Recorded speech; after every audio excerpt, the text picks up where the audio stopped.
Hello, hello, hello. How are you guys doing today?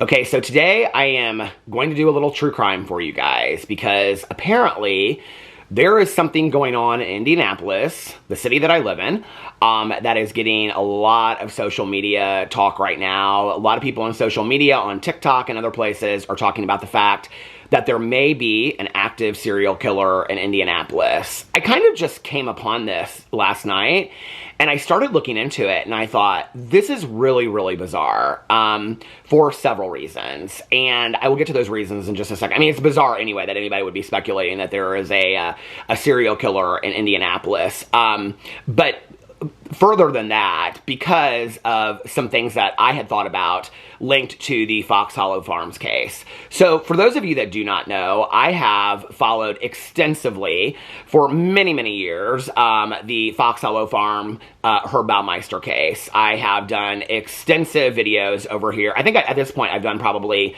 7 or 8 videos about Fox Hollow Farm. On my vlog channel, Peter Vlogs, my most viewed vlog is a tour of Fox Hollow Farm that my friends and I did several years ago. And then I have continued to follow it. I did recently on my Peter Watches TV channel, I did a reaction to the documentary, the fantastic documentary that was called Fox Hollow Farm, Playground of a Serial Killer, and I've continued to talk about it after that. I've talked about how sources have reached out to me. So many people have reached out to me. I talked to law enforcement. I send any tips that I have given. People reach out to me. I mean, still to this day, all the time, people reach out to me with information, and I forward it over to law enforcement, always.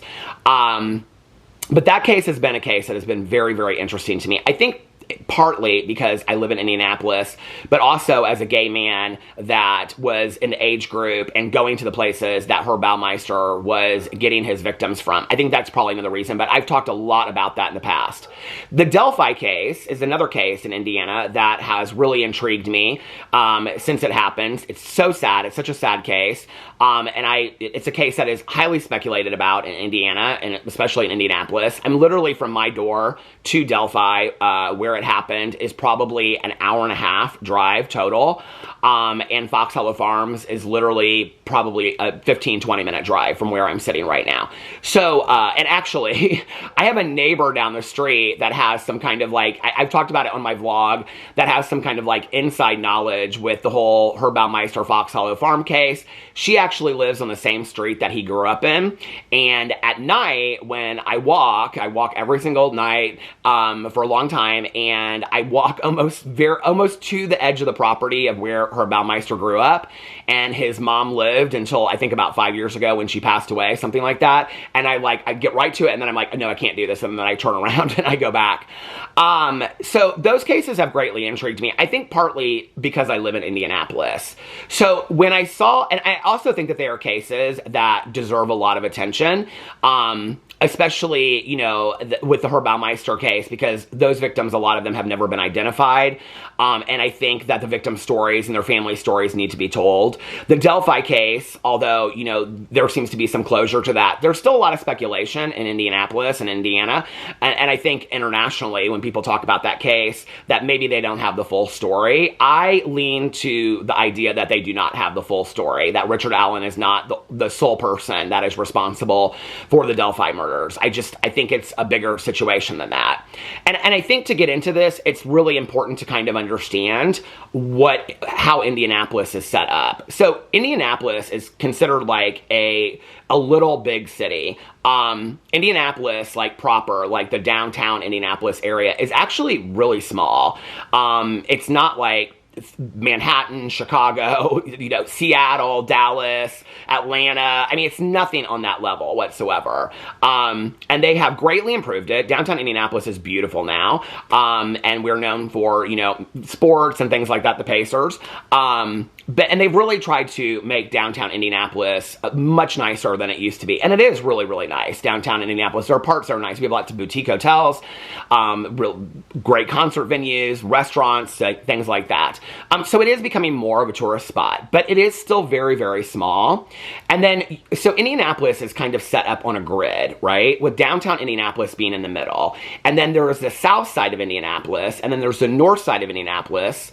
I know this is going to sound like, to any any other person in any other town. But when you live in Indianapolis, the way they refer to it is, where do you live? And you would say north side, south side, east side, west side. And that's where, so it's all, and that's the different areas, right? Well, when you're referring to the south side, you're really referring kind of to like Southport and Greenwood, which would be the suburbs of downtown, okay? And then on the north side, you would be referring to like Carmel, Westfield, which is where Fox Hollow Farms is, Noblesville, Fishers, and places like that, okay? And then to the east side and to the west side, different like Avon's to the east side and things like that. So, and those are all suburbs. So Indianapolis is surrounded all by suburbia, which are, you know, middle to upper class neighborhoods, school systems, things like that. As you venture out from Indianapolis, it's all very, very small town, farm towns. I mean, desolate roads where you could drive down for an hour and not pass a car, where cars are, or where houses are miles apart. It's literally what you would imagine when you watch like a true crime documentary. I mean, Indiana is mostly farmland. Indiana is mostly, I mean, it's just, you know, miles and miles of uninterrupted land and things like that. In fact, years and years and years ago, I remember looking up like the most beautiful road trips in the country. And I think number 6 was I-65 south from Chicago to Louisville, which that's the entire state of Indiana that you're driving through. You're driving through the north part of Indiana, all through the south part of Indiana. Now, southern Indiana looks a little bit more, it has more forests and things like that. It has Hoosier National Forest. It has Bloomington, Indiana, which is where Indiana University is. And it has like, I mean, Indiana is just filled with woods and creeks and things like that. It's a very kind of spooky state. I mean, it's a great state, you know, they say to raise kids in and families and things like that. But there's a lot of scary stuff that happens in Indiana. There's a lot of methamphetamine dealing. There's a lot of drug dealing. There's a lot of trafficking that goes on in Indianapolis, or in Indiana and Indianapolis. It's a small, big city, but it's really in the rural areas, not the urban areas, where a lot of like really bad stuff happens in Indiana. I can remember years and years ago, so my ex is from southern Indiana. He's from a city called Seymour, Indiana, which is the home of John Cougar Mellencamp. And it was about 5 miles from there that a little girl was murdered because she was, her parents were putting methamphetamine in a backpack to have her travel from one city to she had to like walk across a creek and take it to like her aunt's house or something like that. And she was murdered and they found her in a creek. Those are things that happen all the time. The Shanda Shear case happened in Madison, Indiana, which was the 12-year-old girl that was murdered by 3 young women that she knew. All of those women are out of prison today. That happened, I believe, the year that I graduated from high school, which is 1990. The show Stranger Things supposedly takes place in Indiana, and if you watch Stranger Things, it looks exactly like what southern Indiana looks like.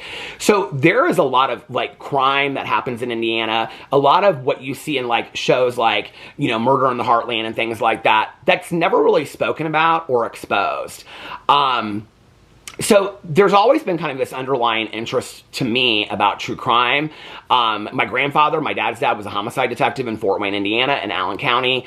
I've always had this underlying interest in true crime and murder investigations and things like that. I think especially when they're local, because it feels like maybe I can, you know, I know a little bit more about where they're talking about. So when I saw this come up last night, and it was actually, I saw something come up and then I like hit this link and it took me to a TikTok of a woman talking about the fact that there could be an active serial killer in Indianapolis. And I was like, there's an active serial killer in Indianapolis? I haven't heard anything about it. So I Google searched it and there were several articles that came up and I did not realize this was getting a lot of social media attention. I hadn't really heard anything about it. But as soon as I started reading the article, it was like, this is so bizarre.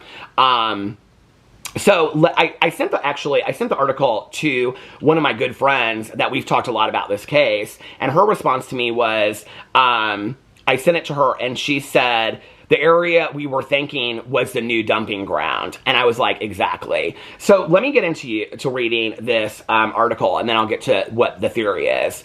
So it says, is there a serial killer? This is from the Indianapolis Star. So it's our newspaper in Indianapolis. So this isn't just like the Inquirer. This is like our newspaper in Indianapolis that all my 70-year-old plus neighbors still get in their driveway every morning. And this is from June 12th. Is there a serial killer in Indianapolis? What police are saying about 4 bodies found. Indianapolis serial killer, question mark. That's what is being shared and Googled, with an IndyStar article being used as a reference point for the theory that someone on a killing spree after 4 bodies have been recovered from Fall Creek, Pleasant Run Creek, and White River in 2 weeks. So 4 bodies have been found in 2 weeks.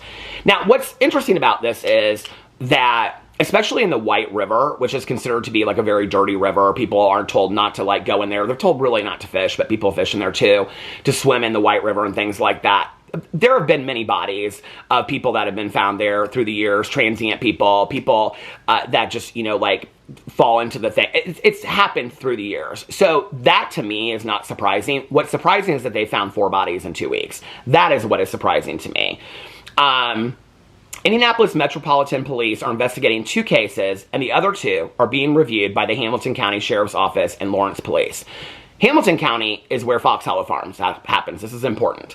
The unfounded rumor started circulating on social media with a handful of users claiming there is a serial killer in Indianapolis targeting men. And then this is from the IMPD. And the IMPD put this statement up. And it says, statement of recent death investigations. IMPD is aware of social media videos currently circulating regarding recent deaths in our city. At this time, these investigations do not appear to be connected. They remain active and ongoing. If we understand the concern this type of speculation can cause, and encourage the public to goes on and on to avoid sharing unverified information. So I'm just going to share the article since I don't want to share unverified information. The latest body was found in Pleasant Run Creek.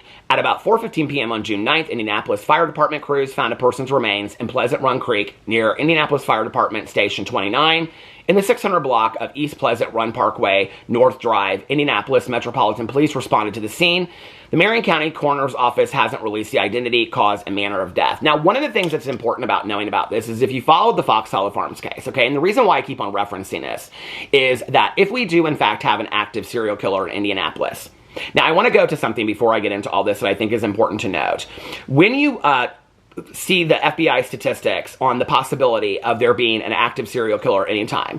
The FBI statistics is that they estimate that there are between 25 and 50 active serial killers at any given time in the United States.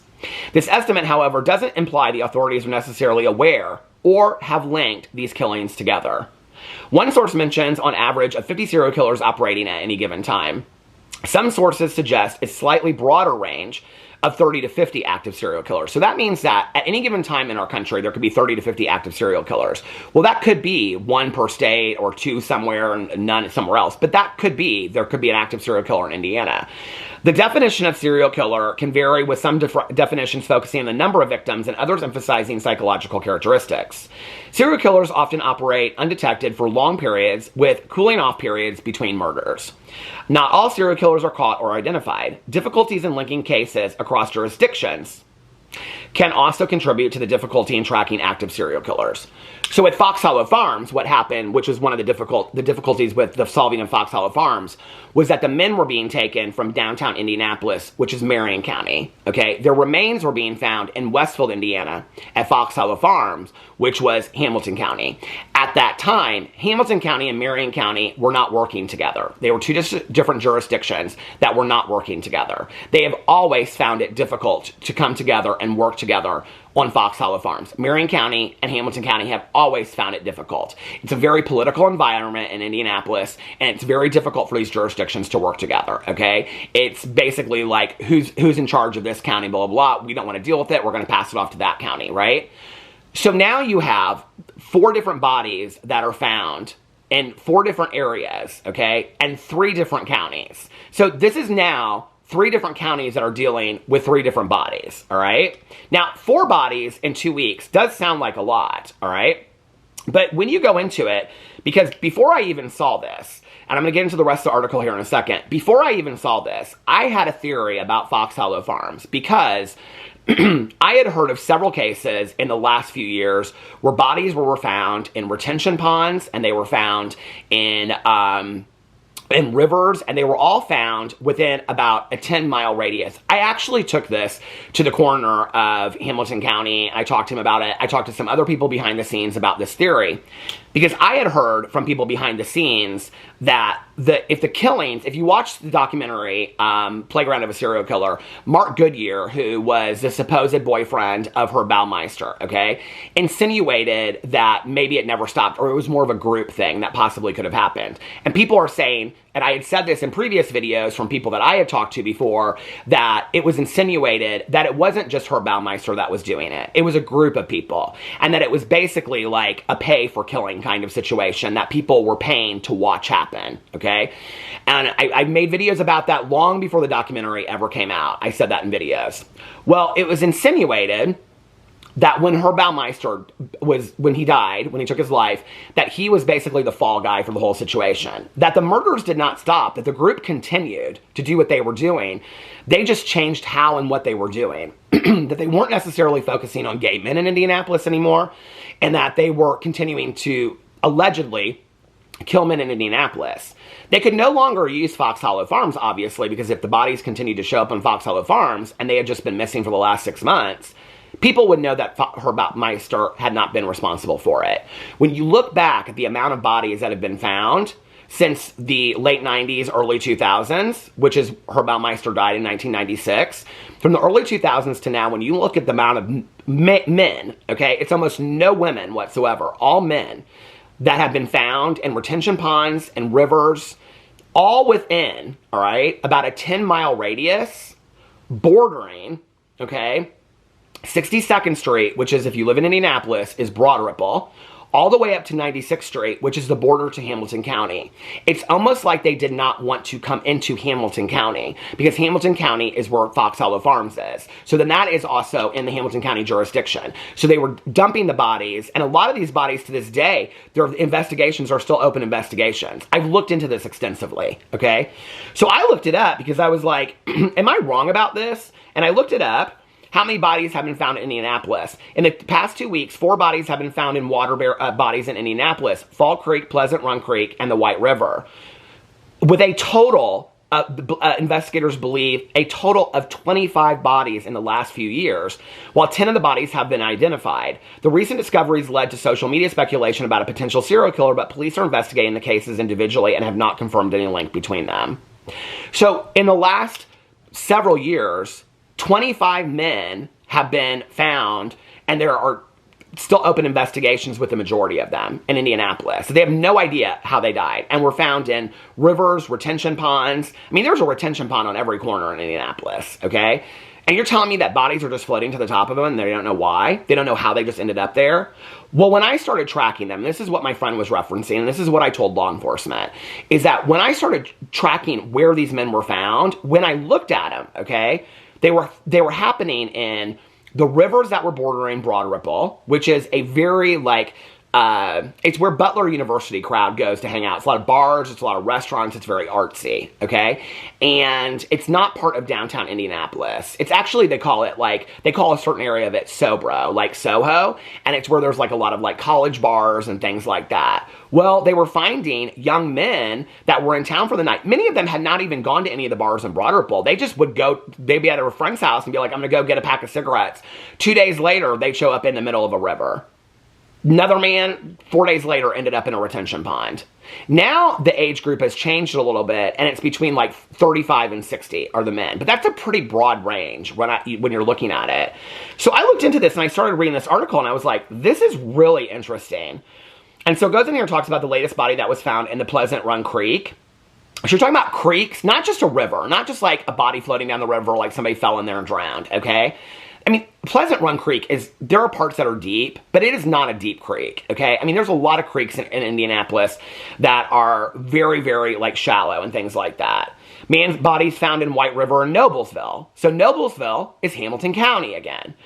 At 11:36 a.m. May 27th, the Hamilton County Sheriff's Office and the Noblesville Fire Department were called to a water rescue at White River near the 11,000 block of East 206th Street in Noblesville. First responders found a man dead in the river on the south side of a bridge. As of June 12th, the Hamilton County Sheriff's Office said the autopsy report from the man remains incomplete pending the results of a toxicology testing.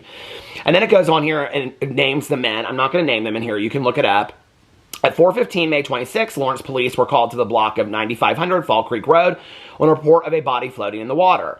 A kayaker spotted the body near the Upper Fall Creek Loop Trail. Now, this is from where the last body found, probably a 15-minute drive, okay, from where the last body was found. So you're talking that all these bodies are found within like 15 to 20 minutes of each other. I mean, it's a little speculative, don't you think? The man was identified as, and Lawrence police told Indy Star that an autopsy revealed that he had a stroke and fell in the water. So this is one of them that does have some kind of identification, okay? And that they do have an idea of what happened to him. It is believed that he was homeless and had been camping near the edge of Fall Creek before he died. Then they identified another man, and this person, a dive team with the Indianapolis Fire Department, recovered him from the water. He was 61 years old, and he was found in the White River. The White River cases, I'll be honest with you, almost kind of seem different to me than the other cases, because the White River where they're finding them is closer to downtown, and you're talking about a lot of transient men that are falling into these areas and are unhoused, and so they're finding they've found that since, I mean, I was in high school. For those of you that do not know, Indianapolis used to have Central State, which was it was a hospital for people that had like severe mental health issues. It was like today, like what, you know, we see with like what they call insane asylums back in the day, but that's how it was. Well, they just closed it down. I remember because I was getting my master's degree in social work right after they closed it down. Today it's condos. They have turned it into condos today, okay? But when it closed down, I can remember because that was when we were talking about like group homes, caseworking, things like in my master's program, because my master's degree is in social work. And I can remember our professors talking about how many unhoused people were back on the streets of Indianapolis that had mental health issues like schizophrenia and were being untreated, that weren't getting the right mental health that they needed, that were just pushed out and not put into group homes, or were referred to group homes from Central State and didn't stay because they didn't feel safe in those group homes because they had lived at Central State for 20 years. And then a lot of those people were coming back, and for years and years and years and years at Central State stayed closed down and nothing happened to it for years. I mean, I can remember on Halloween, like radio stations would dare people to like run through Central State Hospital. Well, for years after that, what they would find unhoused and transient people living in Central State Hospital. And what we know of that is that these were a lot of people that were dealing with severe mental health issues that felt safe because that had been the only home they had known for 20 years. So they were leaving group homes, they were leaving the streets and coming back to the only place that they known. And in retrospect, it's really rather sad when you think about it, right?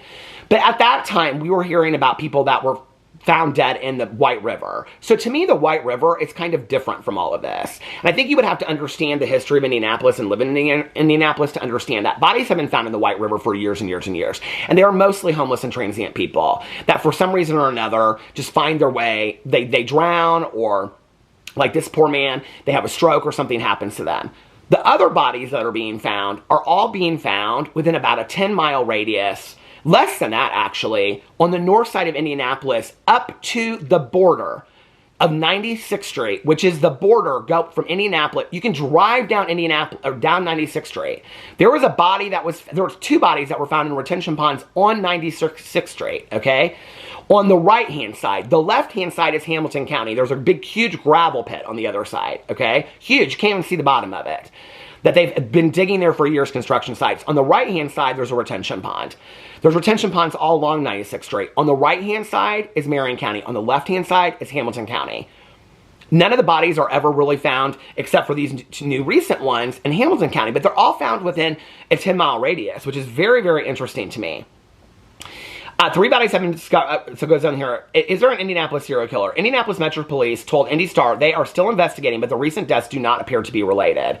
They're waiting on Marion County Coroner's Office to make the final determination the manner and cause of death in these cases. Lawrence Police also don't believe the Fall Creek case is related to any other body found. In a statement on Indy Star, the Hamilton County Sheriff's Office said, based on the evidence currently available, there is no indication of foul play, nor is there any evidence to support the existence of a serial offender connected in this case. And then it goes on and says, Indianapolis was the hunting ground of Fox Hollow Farm serial killer Herb Baumeister.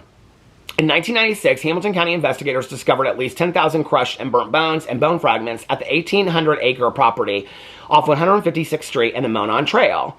Authorities have said that they believe about 25 people were killed by Fox Hollow Farm owner Herb Baumeister during the 90s, but the number of victims could be higher. They're literally still out there identifying bodies to this day. The serial killer lured the victims, who were mostly young gay men, to his property where he killed them and dismembered their bodies. Many he found at bars in Indianapolis. Baumeister took his life shortly after law enforcement began investigating his property. And so it goes on and talks about all that. There are Yahoo News articles about that. Is there a serial killer in Indianapolis? What police are saying about 4 bodies found. And it goes on. It's basically just a reiteration of the other article. There's all these different articles about it. What's interesting to me about this, okay? And obviously, if they did have speculation that there was a serial killer, the police are not going to come out. I mean, if you've watched enough true crime, read enough true crime, what you know is the police are not going to come out and scare the public and say, we have an active serial killer in Indianapolis. They're not going to do that. They're going to heighten security. They're going to be watching those areas. They're going to be watching water areas and things like that, right? But there appears to be something that is going on in Indianapolis. Either these retention ponds, these creeks, and these lakes are not safe, and people are falling into them all the time. I mean, some of these areas, I mean, they're not recreational areas. A retention pond is not a recreational area. Let's just be for real. The majority of these men are not gay men. So is it possible that they're still linked to the Fox Hollow Farms if there was a group that actually did that? It could be. There's just a lot of speculation from people behind the scenes that I've heard that it was a group of men and very powerful people. And I've talked about that in 4 videos ago that were doing that have really never stopped.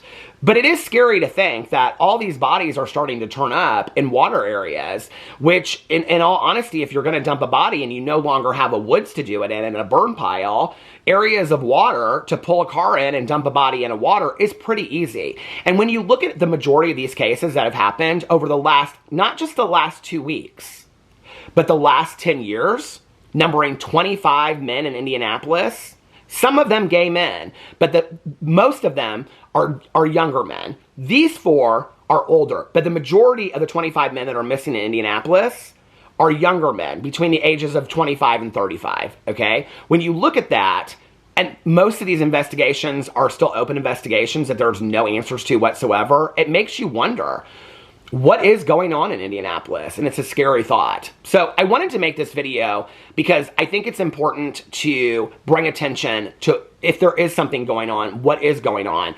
I am not a believer that the Fox Hollow Farms case is anywhere near being solved.